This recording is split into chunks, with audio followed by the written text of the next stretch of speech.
Hey, what is up? Enjoying your blended family. We started something different a couple weeks ago where we're trying YouTube Live. That way, it's less work, less editing, all of the stuff that comes Mm. along with producing these videos. We're trying to make things a little bit more streamlined. So, this is starting our second video of Stepdaughter Chronicles, where I have Ryleigh Angelina, my stepdaughter, who just turned 25 years old. If Wow. if y'all were curious, like, how old is your stepdaughter? She just had a birthday. She just turned 25. We just went on a primitive glamping trip together with her dad. Oh man. You want to tell them a short synopsis before we jump in today? Well, I mean, basically, we took too much crap. Like, is the point of it? None of us had been like primitive camping, and if you are a camper, know about it. You only bring your backpack, like, and what you need for food for the night or whatever in your tent. All of that's on your backpack, and we had a wagon. We had a wagon. We were trucking that. We had a 2-mile hike just from the parking lot to the campsite. When your parents would say, "I walked 2 miles uphill in the snow, both ways," something like that, we know what they mean now. Yeah, we definitely experienced a little bit of that. But yeah, we had a wagon and we had a propane tank and a fire pit and all the things, and it was wonderful while we were there, like stargazing. We had the fire, we were cooking chicken and all kind of random. Meanwhile, Bacon. meanwhile, our neighbors are dead silent because they have just their backpacks. Just their backpack and their ramen lanterns. noodles. Yeah. And They were eating whatever you could cook with boiling water. yeah, and we were eating good. We were bougie. Yeah. We were very bougie. And so on the last day, we had to hike our 2 miles back to the parking lot. Well, we took 2 trips from the parking lot to the campsite the first night just to get, like, this is how much crap we had. Like, we had so much stuff. And so we took 2 trips, and the first day it was in the dark. I mean, me and Scarlett were like really testing our abilities, faith, in ourselves. And so on the way back, our when we were going to check out of the camp, whatever, we were done. Day 4. Yeah, our wagon broke. I mean, we had too much stuff. It was piled like 4 feet above the base of the car is how, like, Randall was so confident in his ability so confident to make this a one trip, because in the best case scenario, without any baggage, just walking the trail, we could do it in 40 minutes. Yeah. With stuff, it was about an hour and 20 minutes. And so to have to do it 3 times, because you're going out, then coming back in, then going back out, 6 miles just to get your stuff to your car.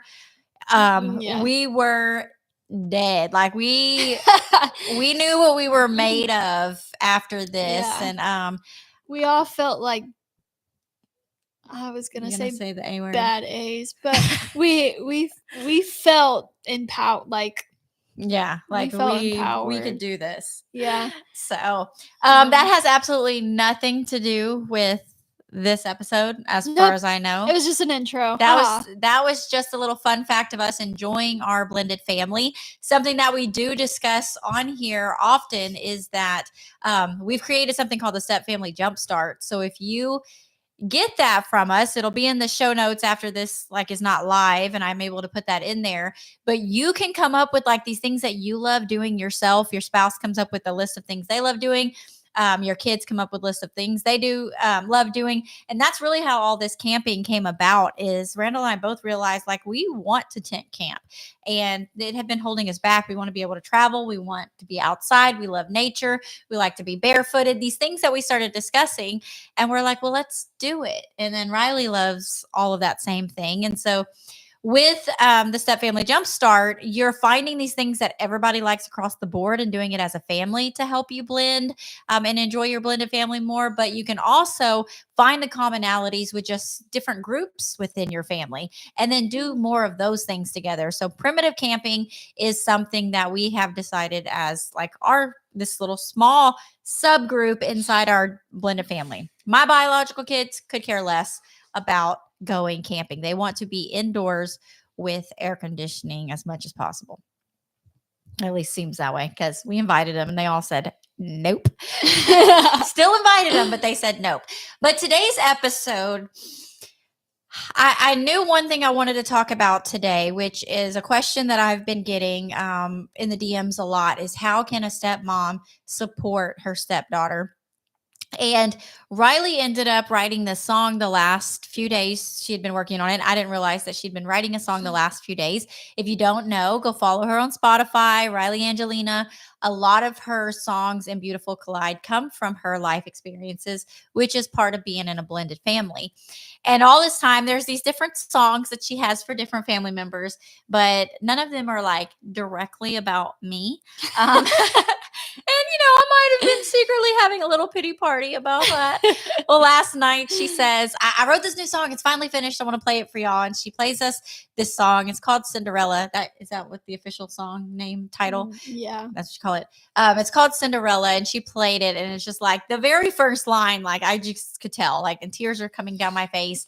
And I'm like, can you please record a podcast with me tomorrow? And can you sing this song? So stay with us, because at the end of this, she is going to sing the song for you.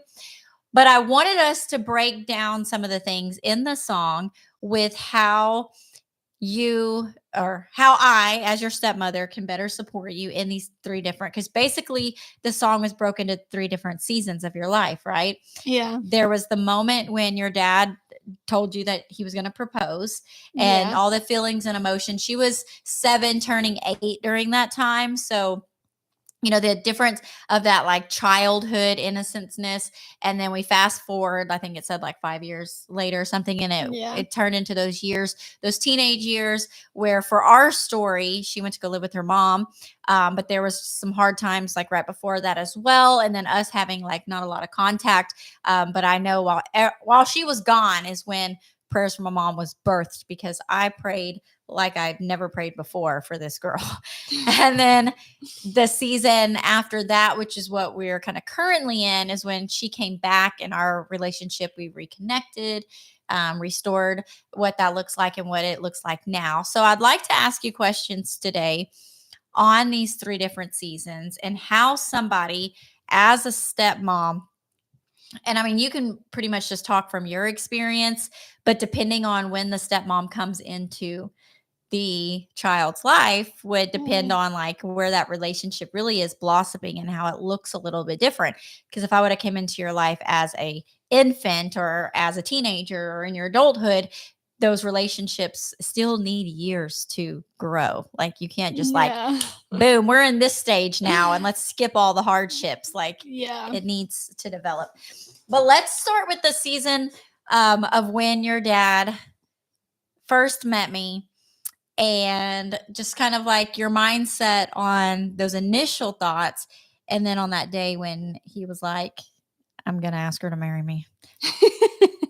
Well, the first time I actually met y'all, the first day that my dad was like, y'all were like, oh, let's introduce the whole family to each other. I brutally messed it up because they took us to play putt-putt and I thought I was a pro golfer. I like went to rear back the putt-putt little club, whatever, and knocked Ryleigh, my sister, out, like knocked her against the fence. Like she was standing right behind me and I didn't even see her. And so I think like that is so hilarious now to me because I'm like, what are the odds? Yeah, it set the stage for the first time we met. Yeah.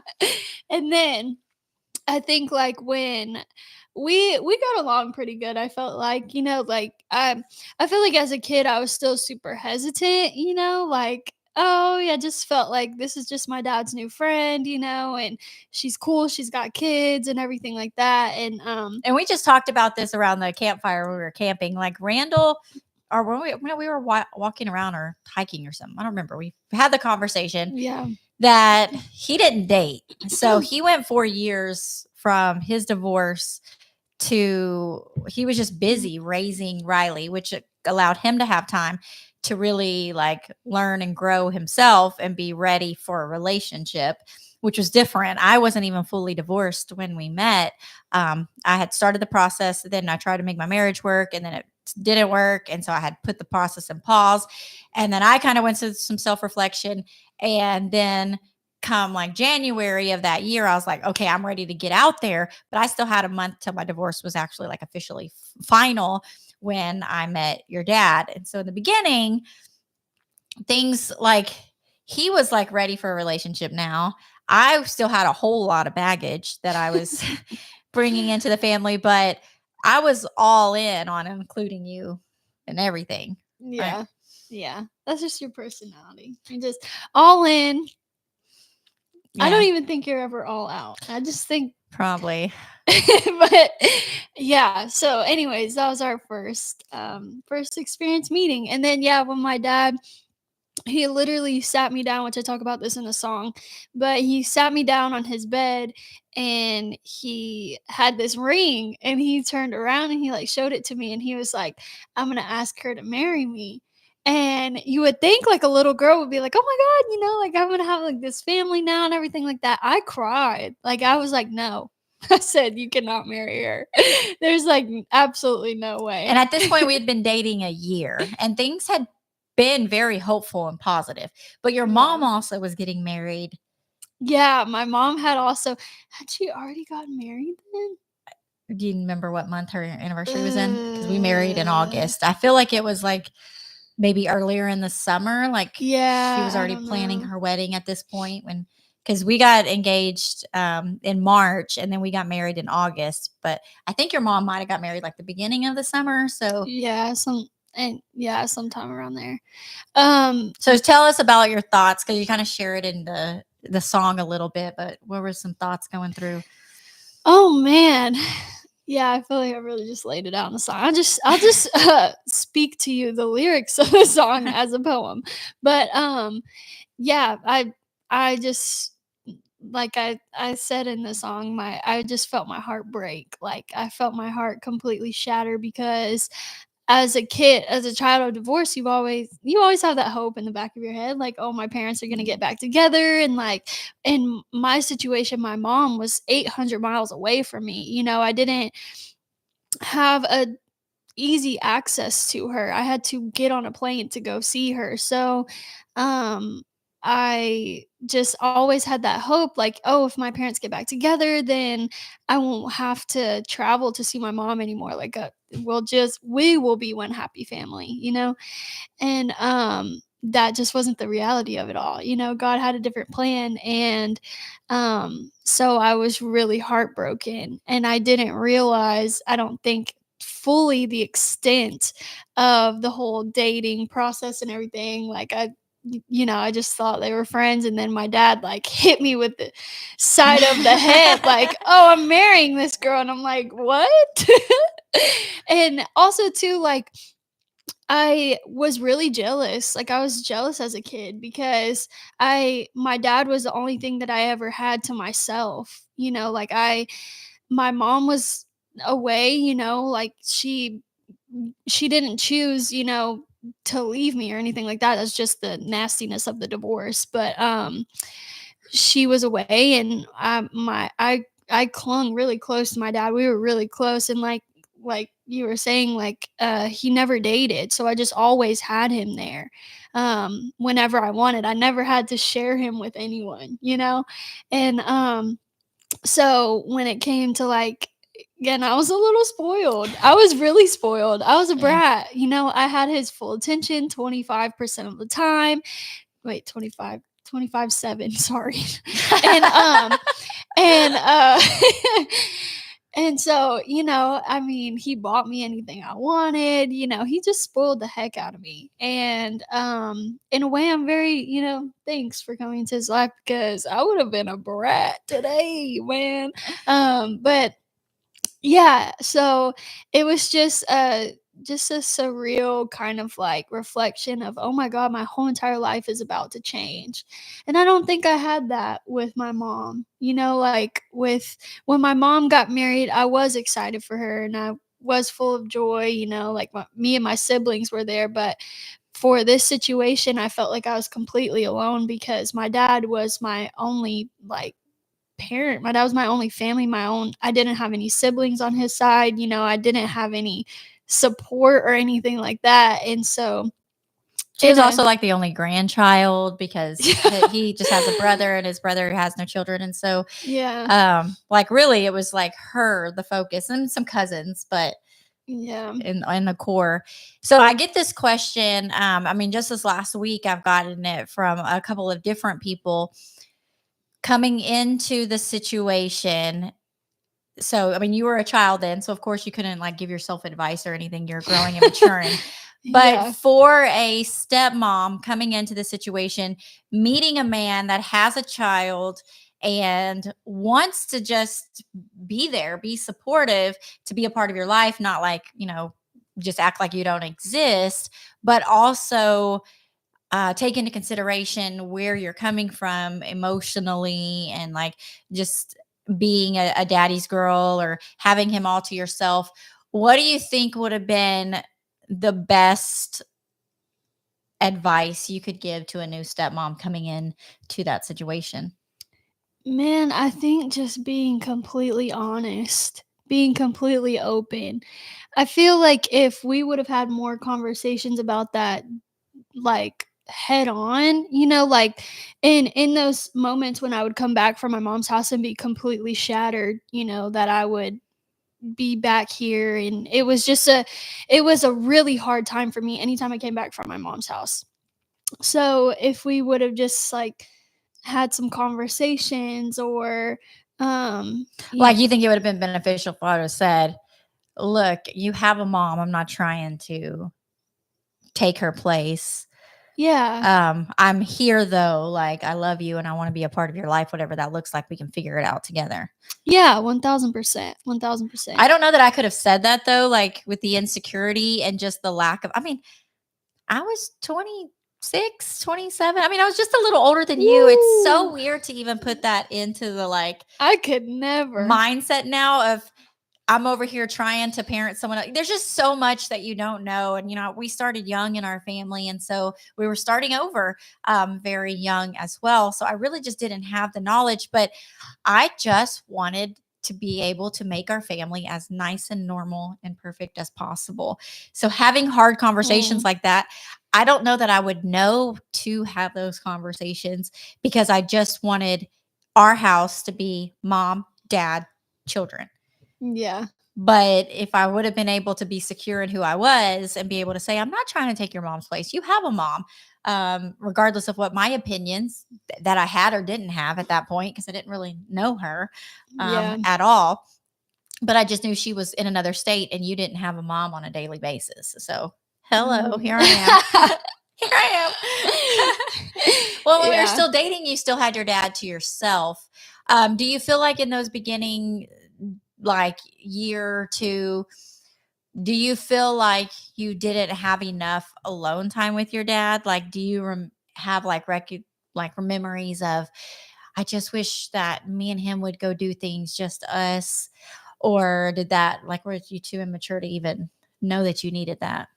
Man, I craved it. I craved it really bad because when it was it's a transitional thing, and I feel like after the marriage, like it was a just overnight change, and so it was just I was just stunned all over. I was like, I had no idea how to handle my emotions. I had no idea even what I was feeling or how to comprehend, uh, even a healthy way to express that. But yeah, I definitely craved it.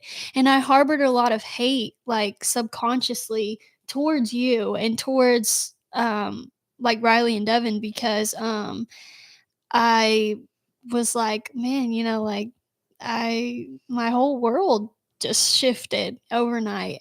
And yeah, I don't know if that makes sense. Yeah, and we chose to not move into with each other until after we were married. I know that's not everybody's situation, so it really did shift one day.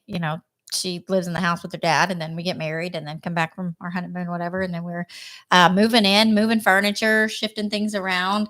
We let you from the very beginning. You had your room to yourself, right? And Devin and Ryleigh Yeah. shared, but I do think going into it, because knowing what she needed and craving and hearing so many other stories out there, and so many young ladies that mature into that preteen teenage years, they want their dad's love so much. Even in the best of situations, they crave that.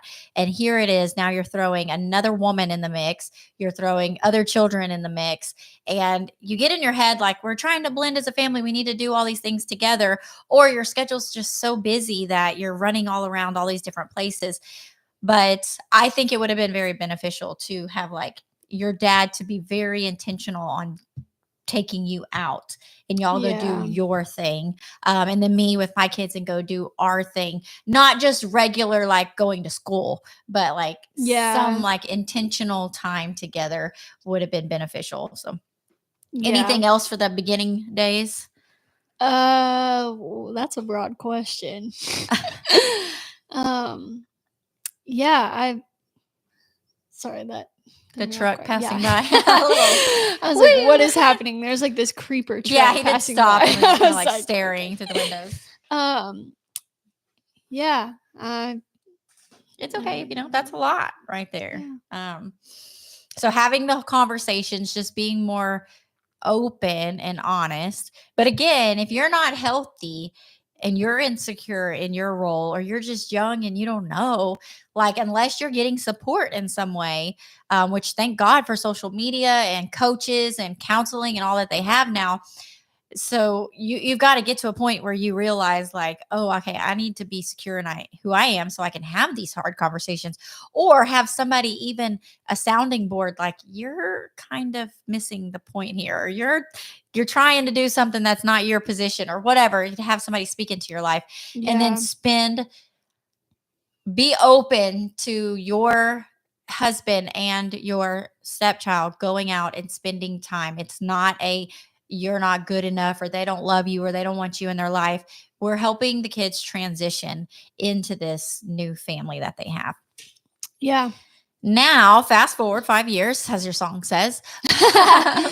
Yeah. And it's the teenage years, preteen. So 8, 9, 10, 11, 12, 13. So yeah, right into that preteen. Yeah. I just, because she left to go live with her mom at age 14 or 15? 15. So there was several years like right beforehand where things started to get really dark for you. Like even her clothing choices, her music choices, which we kind of monitored a lot of that. But during those teenage years, preteens, you're in middle school, intermediate, you're finding new groups of friends, you're figuring yourself out, your body is changing, you're starting to make choices for yourself. And we put you in counseling because it had got pretty bad to where you wouldn't like open up. You didn't want to come out of your room, kind of stuff.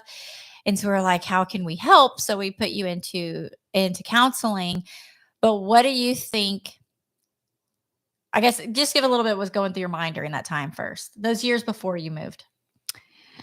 Oh, I like to think of it as like, have you seen Frozen? And when Elsa is like in her room, her powers are swirling. She has a storm in her brain, and then it's just everything's great. That's how I picture that season of life. Like so much fear and doubt, and like so much anxiety that turned into depression and everything like that. And I remember like going to those counseling sessions, and I just like was so numb. I couldn't even smile. I couldn't, like they would be trying to crack jokes to me, and I just remember not even being phased. It was like a brick wall, And was all of that, like, looking back, do you think it was just purely hormones in your body changing, or do you think it was the situation we were in, not being at your mom's, like missing your other family? Like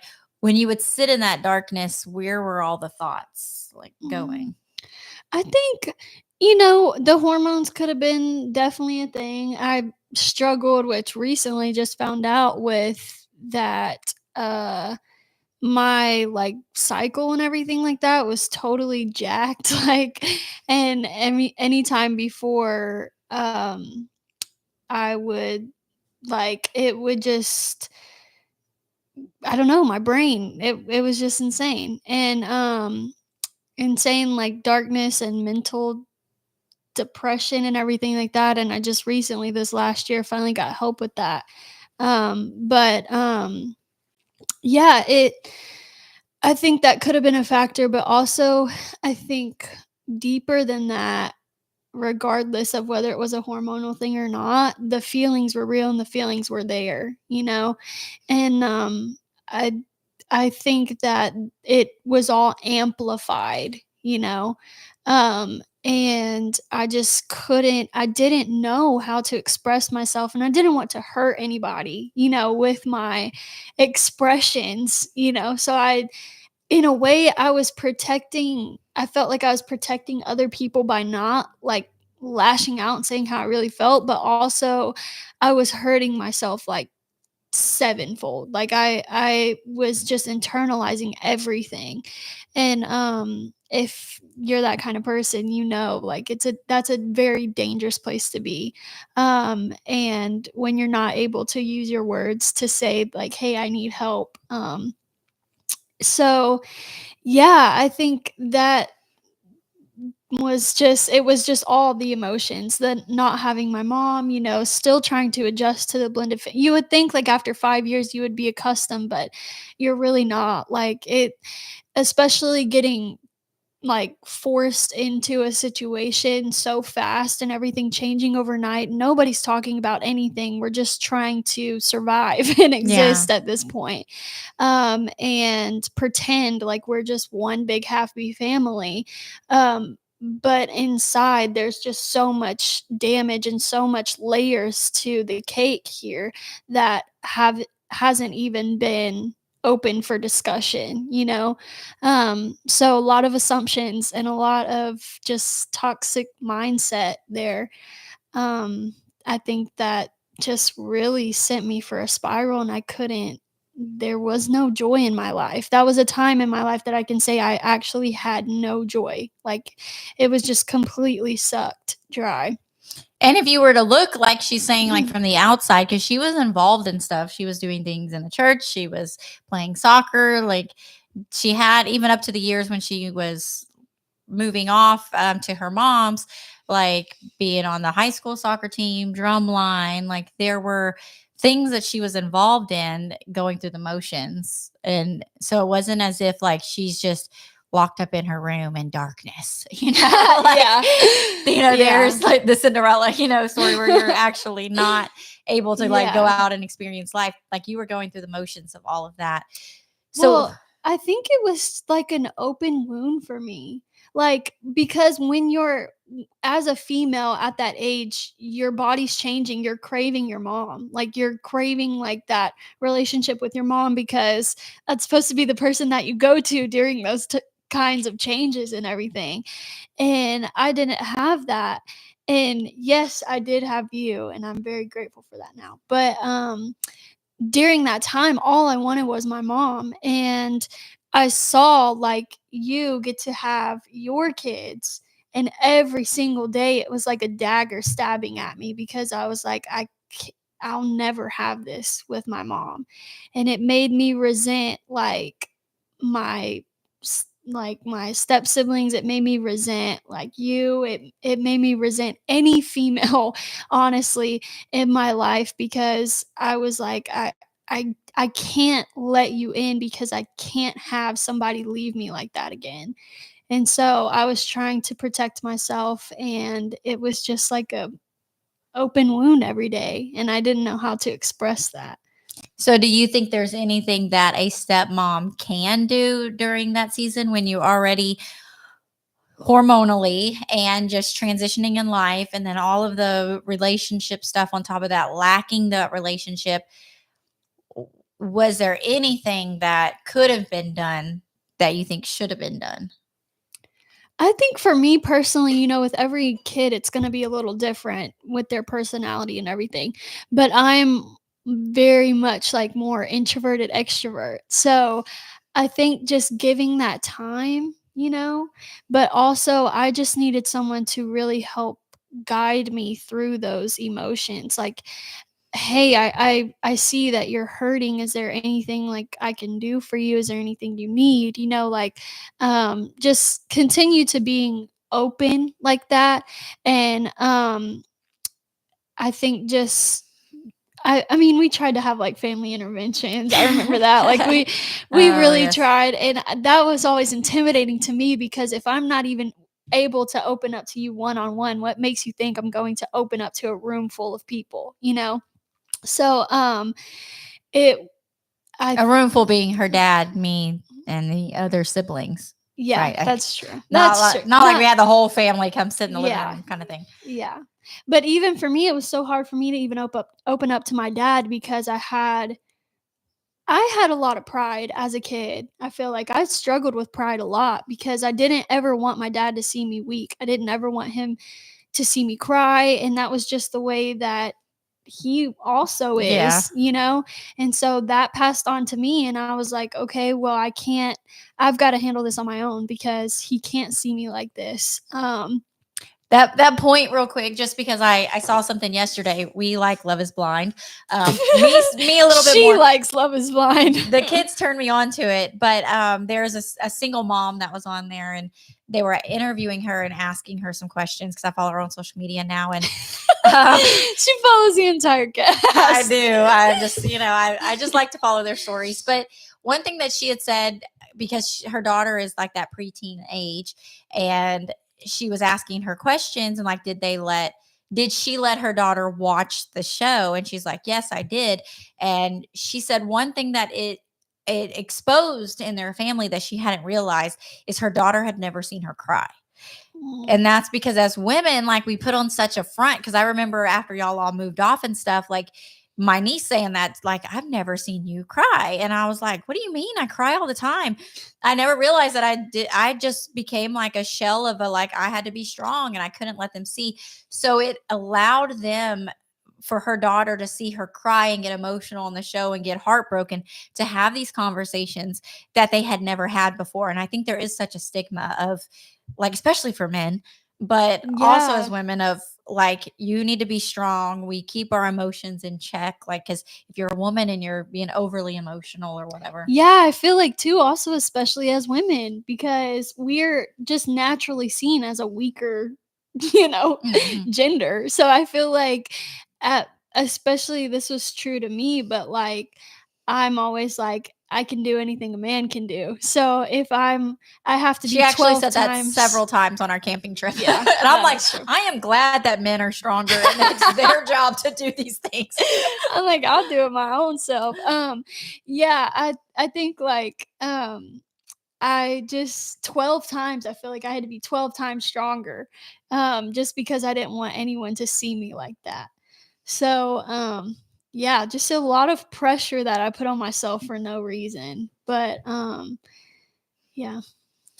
So having the conversations again, if you're able Mhm. to, being able to be vulnerable and talk about what you feel, like it's okay to feel the things. I think that's what this new generation coming in is experiencing, is it's okay that you feel these things. You need to feel these things.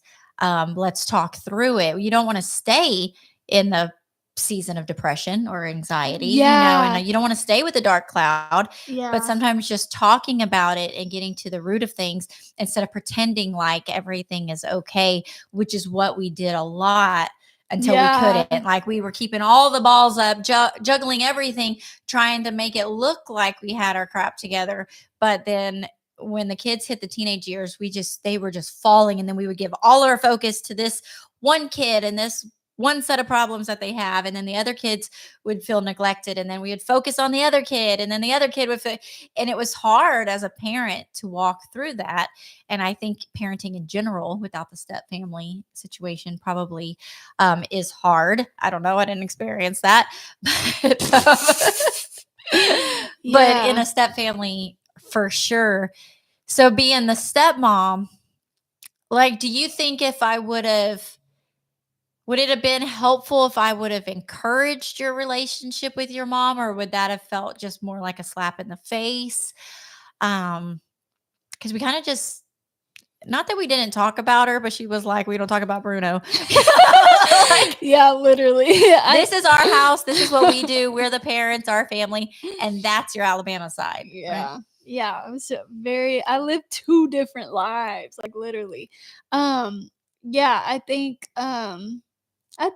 you know, I think it would have been cool for you to help encourage a relationship with my mom. I think it would have been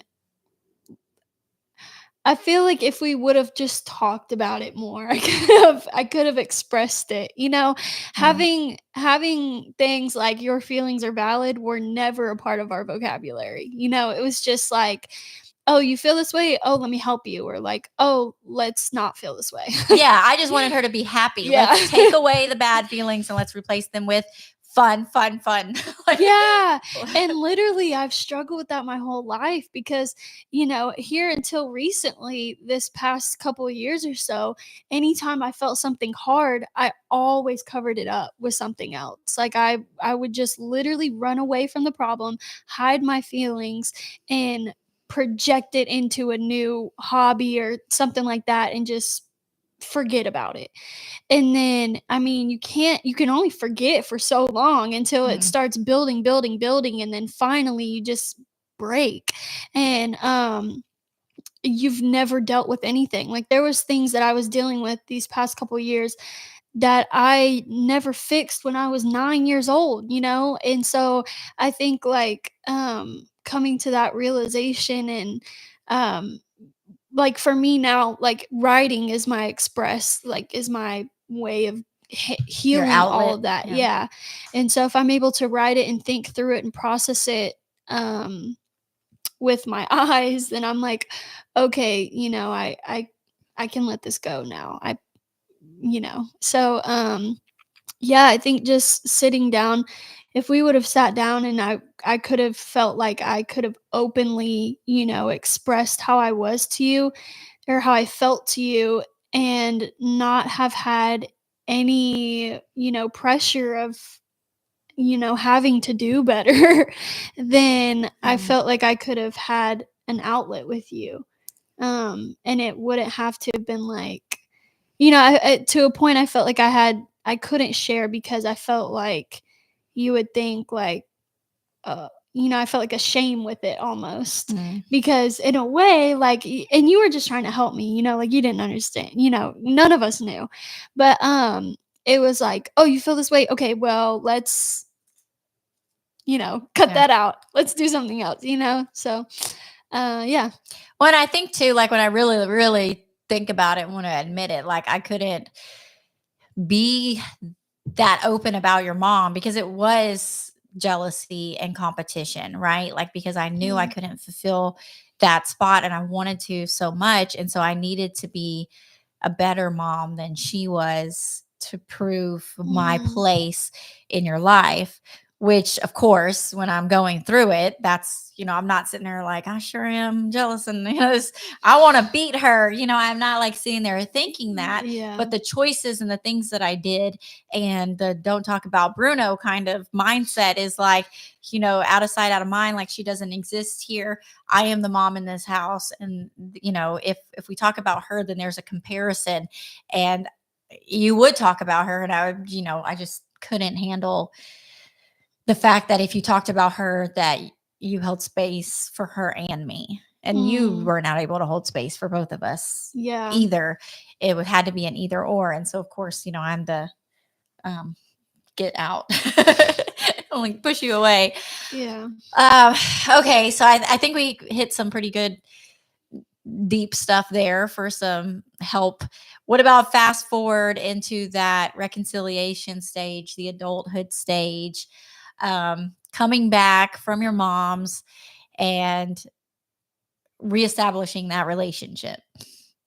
I think the biggest thing that made me like, aha, is after I spent time at my mom's. And at the time, my mom was just she was going through her own things. I mean, she's lived a really hard life, to be honest, and she hasn't dealt with any of that either. So, I only had to deal with the past, 7, 8 years of my life, but she has literally decades of baggage that her family has also never talked about. Yeah, trauma. And some they talk about big T trauma and little T, like these big things. Like she's had some big trauma in her life. Yeah, literally. So she didn't know how to handle that either. So she didn't, you can't have all of that baggage and also be a good, like an adequate Healthy, person there for your kids as well. Like you have to take care of yourself in that way. And she didn't know how. And so, I think like when I experienced that time with her, she was really, really struggling, and it, trickled down to us. And I couldn't take any more of that on. So I realized, I wanted to move back here, and we talked about going to college. So my dad at the time worked for a college, so I came here and went to school and everything.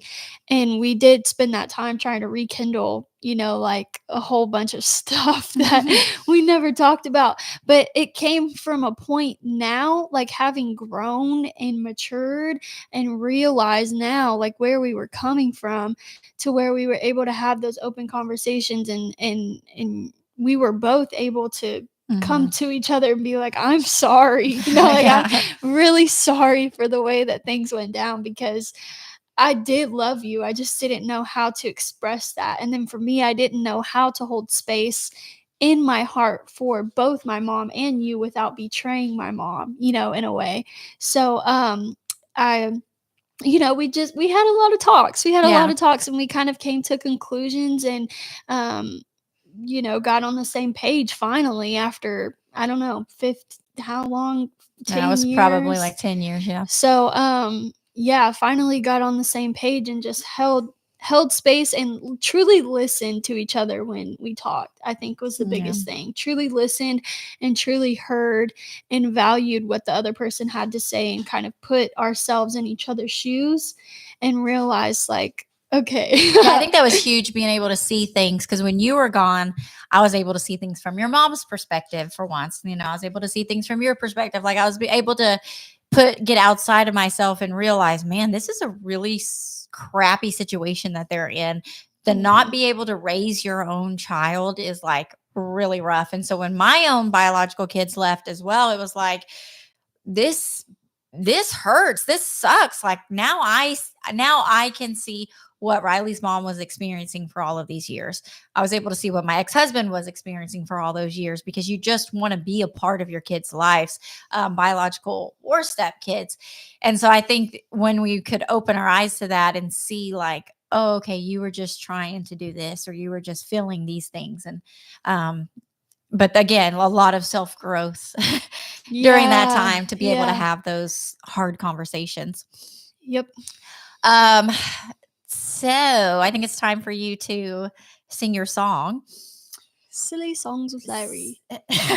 Do you have your guitar close? I'm going to get the camera to focal it, like point it on you. Okay. Do you have the guitar here? I do.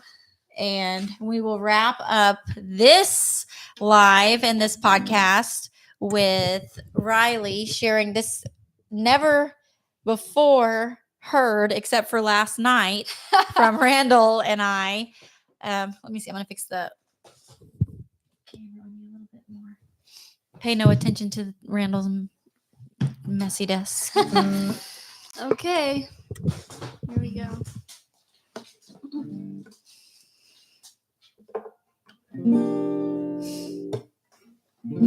And you want to be as close as you can to the mic.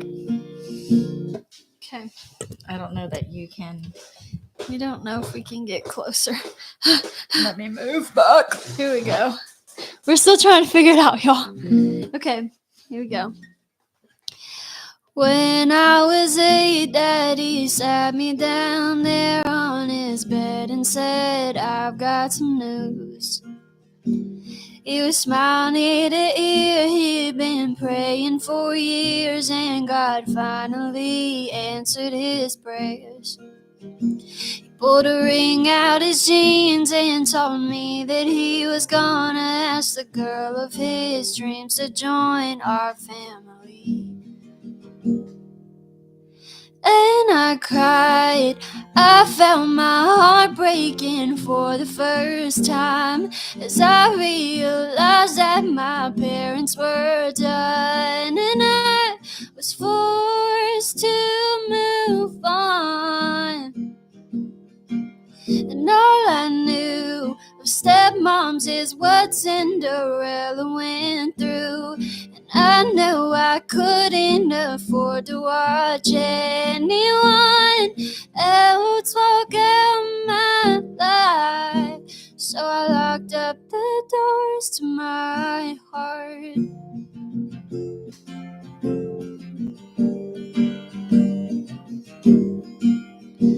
Fast forward 5 years, everyone is convinced we are one big happy family. But what they can't see is our castle slowly crumbling apart behind the scenes. As much as she's tried to be a part of my life, I've rejected her every time. Thought I could only love my mom and daddy, so I pushed her right out of my life. And I cried, I felt my heart torn for the first time. How could I open up to somebody new and stay true to my mom? And all I knew of stepmoms is what Cinderella went through. And I know I couldn't afford to lose anyone else that I loved. So I locked up the doors to my heart.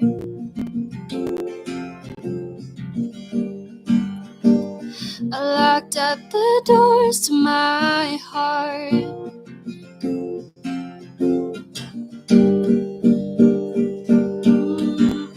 Well, the years only got harder. I ran away 'cause I didn't know where I belonged.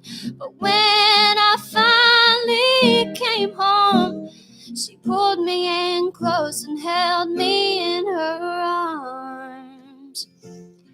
And she cried, said I was just trying to do it all right. I didn't know how to tell you that I've loved you since the first day you came into my life. And all I knew of stepmoms is what Cinderella went through. And I tried so hard not to be that for you. And I'm sorry if I hurt you along the way, but I love you with all of my heart.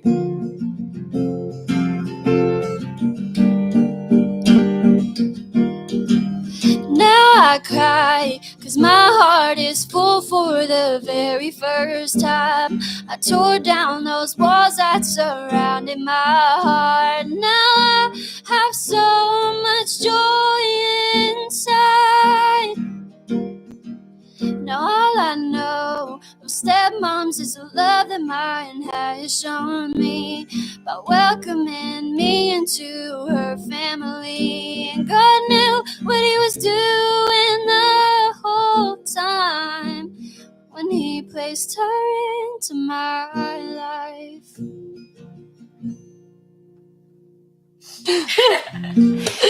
Oh, just as emotional the second time that I Got to hear that. So if you are a stepmom or a stepdaughter and you are listening to that and you are crying as well, we get it. We understand, regardless of which season you come into. If you're at the beginning stages where you're just becoming a stepmom or just becoming a stepdaughter, or you're in the middle of it when it's so painful and so hard and you're in a dark, dark place and you don't know how to express yourself, or you've come to the other side and you have that full heart, you get to experience the love of I can't even talk anymore. Of multiple people in your lives, that there is not only like a limited amount of love, that we have the capacity to love just unconditionally. God has given us the ability to love in that way. So, whoo! I cannot wait to hear your guys' feedback on how this song has just blessed you. We want to know what season you're in. We want to know how we can be praying for you, how we can be supporting you, and whatever that looks like. If you have questions, we are here for it. And I loved it. I was getting questions while we were out camping from someone who is possibly becoming a stepmom, and the struggles of her just trying so hard to be this role that she's walking into and to do it well. And we know that it's not easy, but if you can make it to the blending part where it becomes beautiful, it is so worth it. Don't give up. Anything else? I said it all. Said it all, left it all out there. She'll be getting that song recorded and ready to go out into the world here soon. We're actually fixing to go to a local coffee shop and try to come up and brainstorm some game plans on where God's taking her business with her music, where God's taking our business with helping blended families, and then me as a teacher and what I'm doing for early childhood. There's just so many things that God has placed on our heart, and being able to focus to get it out there so that it's meeting you guys exactly where you're at is the goal. So until next time, hopefully we'll get another one of these episodes out next Monday like we're supposed to. Until then, remember to enjoy your blended family. Bye, guys.